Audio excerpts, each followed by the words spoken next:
ایک وظیفہ ہے، بڑا زبردست وظیفہ ہے، جو اس عمل کو کرے گا نا اللہ تعالیٰ اس کو عجیب و غریب مال عطا فرمائیں گے، اور مالی اعتبار سے کبھی بھی وہ پریشان نہیں ہوگا، مالی اعتبار سے کبھی بھی پریشان نہیں ہوگا۔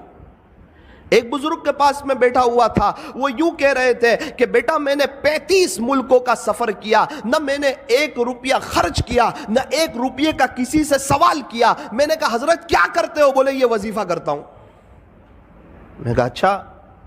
میری مدینہ منورہ میں پڑھائی چل رہی تھی، میرے شیخ نے جب میری پڑھائی ختم ہوئی تو ایک ڈائری لے کر آئے، قلم لے کر آئے، مجھے کہا بیٹا لکھ یہ وظیفہ۔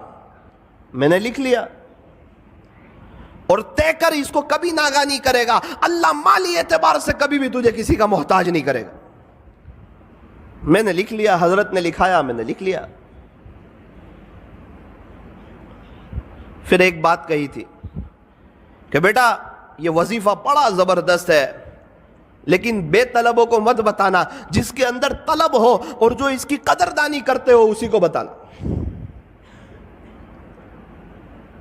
پھر میں جب ہمارے یہاں آیا، کچھ لوگ میرے پاس آتے، مولانا ہم بڑے پریشان ہیں مالی اعتبار سے، حالات میں کوئی وظیفہ، تو الحمدللہ میں یہ وظیفہ بتا دیتا، اللہ تعالیٰ ان کو بہت نواز دیتے، عجیب و غریب نواز دیتے، اور عجیب و غریب اس پر تجربہ ہے۔ اور کئی اللہ والوں کو میں نے دیکھا وہ یہی وظیفہ پڑھتے ہیں۔ پھر ایک بار تو میں بڑا تعجب میں رہ گیا کہ یہ وظیفہ کسی اللہ والے کا، کسی شیخ کا بتایا ہوا نہیں ہے۔ ایک صحابی نے ہمارے نبی سے کہا تھا کہ پیارے نبی جی دنیا نے مجھے چھوڑ دیا ہے، یعنی میرے پاس کچھ ہے نہیں۔ اس وقت ہمارے نبی نے یہ وظیفہ دیا تھا اور یوں کہا تھا کہ آپ فرشتوں والی تسبیح کیوں نہیں پڑھتے؟ اور یہ بتایا تھا تسبیح سبحان اللہ و بحمدہ، سبحان اللہ العظیم و بحمدہ استغفر اللہ، اللہ اکبر کبیرہ، سبحان اللہ و بحمدہ، سبحان اللہ العظیم و بحمدہ استغفر اللہ۔ پیارے نبی سے وظیفہ سنا، راوی فرماتے ہیں کہ پھر ایک مدت تک وہ نظر نہ آئے، جب دوبارہ نظر آئے تو انہوں نے بتایا جس کا خلاصہ یہ ہے اللہ نے مجھے اتنا نواز دیا ہے کہ میں بتا نہیں سکتا۔ یہ عجیب و غریب وظیفہ ہے۔ ایک شخص مجھے کچھ وقت پہلے نوساری میں ایک جگہ ملے، سید تھے، مجھے کہنے لگے مولانا کچھ وقت پہلے آپ ہمارے گھر آئے تھے، آپ نے ایک وظیفہ بتایا تھا، میں نے آپ کو اپنی پریشانی بتائی تھی، آپ نے ایک وظیفہ بتایا تھا، الحمدللہ 2 دن سے میں نے شروع کر دیا ہے۔ میں نے کہا یار میں نے بتایا تھا 3-4 مہینے ہو گئے، آپ نے 2 دن سے شروع کیا۔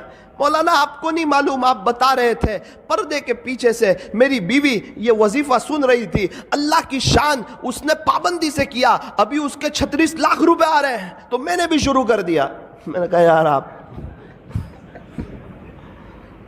عجیب آدمی ہو۔ میں نے کہا 36 لاکھ روپے کہاں سے آ رہے ہیں؟ کہا وہ وارثے کے آ رہے ہیں۔ تو میں نے کہا ابا کو مارنے کی نیت سے تو نہیں پڑھا تھا یہ وظیفہ؟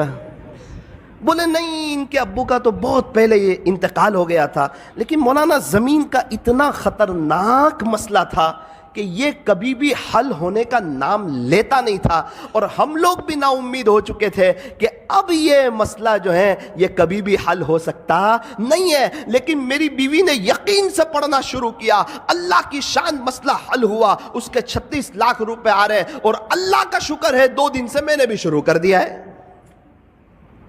ہمارے نوساری میں ایک بڑے مالدار شخص، ان کے پاس میں بیٹھا ہوا تھا، تو شیخ سے وہ بھی محبت کرتے تھے، مدینہ منورہ کے شیخ سے، تو میں نے ان کو یہ وظیفہ بتا دیا۔ کہنے لگے نا وہ بڑے آدمی ہیں اور ان کا بتایا ہوا وظیفہ کرنا ہی چاہیے۔ میں نے کہا ان کا بتایا ہوا نہیں، پیارے نبی کا بتایا ہوا ہے، یہ کوئی اللہ والے کا بتایا ہوا نہیں ہے، یہ کوئی تجربہ کرنے کا وظیفہ نہیں ہے، یہ تو عمل کرنے کا وظیفہ ہے۔ اچھا کیا بتایا؟ تو میں نے ان کو بتا دیا۔ 2 دن کے بعد مجھے ملے، کہا بیٹا یہ وظیفہ کبھی چھوڑنے جیسا نہیں ہے۔ میں نے کہا کیوں؟ بولے بیٹا پیسہ تو بہت ہے، سب جگہ روکا ہوا ہے، ابھی میں حالات میں تھا کچھ وقت سے، پیسے کے بارے میں ہاتھ میں پیسہ نہیں تھا، زمینیں جائیداد پراپرٹی بہت، ہاتھ میں پیسہ نہیں۔ تو میرا بڑا بیٹا میرے پاس آیا اور یوں کہنے لگا ابا بہت پہلے آپ کے 70,000 روپے میرے پاس تھے، وہ ابھی آپ لے لو 70,000۔ بولے، میں نے بولا پھر؟ بولے اب کبھی یہ وظیفہ نہیں چھوڑوں گا۔ اللہ اکبر کبیرہ۔ اور شیخ خود فرماتے تھے میں نے جس کو بھی بتایا، جس نے بھی یقین سے پڑھا بیٹا آج سب کروڑ پتی ہے، اور جس نے بغیر یقین کے پڑھا وہ جہاں تھے آج وہاں کے وہیں ہیں۔ تو میرے عزیزوں ایک بات یاد رکھو، یہ وظیفہ جو ہے یہ بڑا زبردست ہے۔ میں نے ایک سوال پوچھا شیخ سے جس پر وہ مجھ سے بڑے ناراض ہوئے، بہت زیادہ ناراض ہوئے، اور مجھے کہا بیٹا تیرے سے مجھے یہ امید کبھی نہیں تھی کہ تو مجھے یہ سوال پوچھے گا۔ میں نے کہا شیخ یہ جو وظیفہ پڑھیں گے 100 مرتبہ تو صرف رزق میں برکت ہی ہوگی یا ثواب بھی ملے گا؟ تو بہت ناراض ہو گئے۔ ایک مثال سے سمجھایا مجھے کہ 400 روپے کلو کی چائے ہو اور اس پر 50 روپے کی ڈول کی آفر ہو تو تجھے صرف ڈول ملے گی یا چائے بھی ملے گی؟ میں نے بولا وہ تو چائے ملے گی، ڈول فری میں آ رہی۔ بیٹا اسی طرح جب تو یہ اللہ کا نام لے گا، اللہ کی پاکی بیان کرے گا، اللہ کی حمد بیان کرے گا، صبح صبح اللہ سے معافی مانگے گا، اس کا ثواب تو ملے گا۔ یہ تو صرف اسکیم ہے کہ اللہ اس میں رزق میں اضافہ فرمائے۔ اللہ اکبر کبیر۔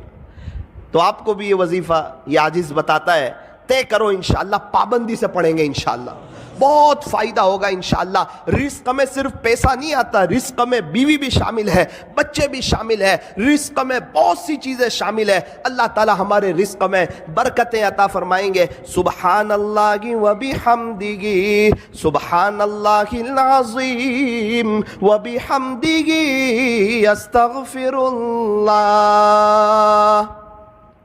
پھر شیخ نے کہا بیٹا لیکن اس کا ایک وقت ہے، اسی وقت پڑھ سکتے ہیں، آپ اس کے علاوہ پڑھو گے تو وہ اثر نہیں کرے گا، وہ بات نہیں بنے گی۔ میں نے بولا اچھا اس کا وقت کون سا ہے؟ مجھے کہنے لگے بیٹا فجر کی سنت اور فرض نماز کے درمیان اس کو 100 مرتبہ پڑھنا ہے۔ فجر کی سنت اور فرض نماز کے درمیان اس کو 100 مرتبہ پڑھنا ہے۔ میں نے کہا حضرت اگر اس وقت کوئی نہ پڑھ سکے تو مجھے تعجب سے دیکھنے لگے کہ اس کا اپنا ہی مسئلہ لگ رہا ہے۔ مجھے کہنے لگے بیٹا جب تک فجر کی نماز کا وقت رہتا ہے، صبح صادق کے بعد سنت پڑھ لیں، اس کے بعد سے جب تک فجر کی نماز کا وقت رہتا ہے وہاں تک یہ پڑھو گے تو یہ اپنا اثر عجیب اور غریب انداز میں کرے گا۔ پھر مجھے اپنے مکان پہ لے گئے ایک مرتبہ، بڑے بڑے لوگوں کو دعوت تھی، مجھ چھوٹے کو بھی حضرت نے گن لیا۔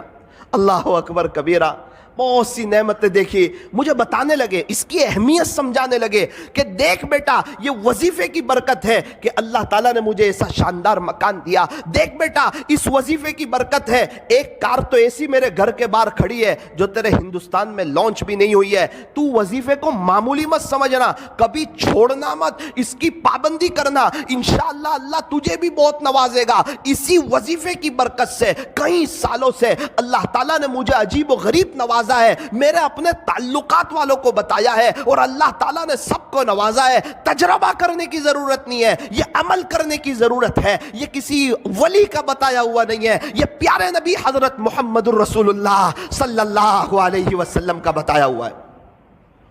میں نے حضرت کے ساتھ دبئی کا سفر کیا، حضرت تو 5 اسٹار ہوٹل میں ان کے ساتھ ٹھہرنا ہوا، کیا شکریہ ادا کر رہے ہیں، الحمدللہ الحمدللہ الحمدللہ، کھانا کھا رہے ہیں شکریہ ادا کر رہے ہیں، شیپ میں بیٹھے ہوئے شکریہ ادا کر رہے ہیں، اللہ کی نعمتوں پر شکر شکر شکر۔ میں نے حضرت کے گھر دیکھا، الحمدللہ الحمدللہ، کھجورے کھا رہے ہیں الحمدللہ، قہوہ پی رہے ہیں الحمدللہ، اور ان کو چکن وغیرہ تو جلدی سمجھ نہیں آتی، ان کو تو مٹن وغیرہ چاہیے۔ تو خلاصہ یہ ہے جو بھی کھا رہے ہیں اس پر اللہ کا شکریہ ادا کر رہے ہیں۔ مجھے وہ بزرگ والی بات یاد آئی کہ واقعتاً اللہ نے ان کو نوازا ہے اور یہ شکر کر کے اللہ تک پہنچ رہے ہیں۔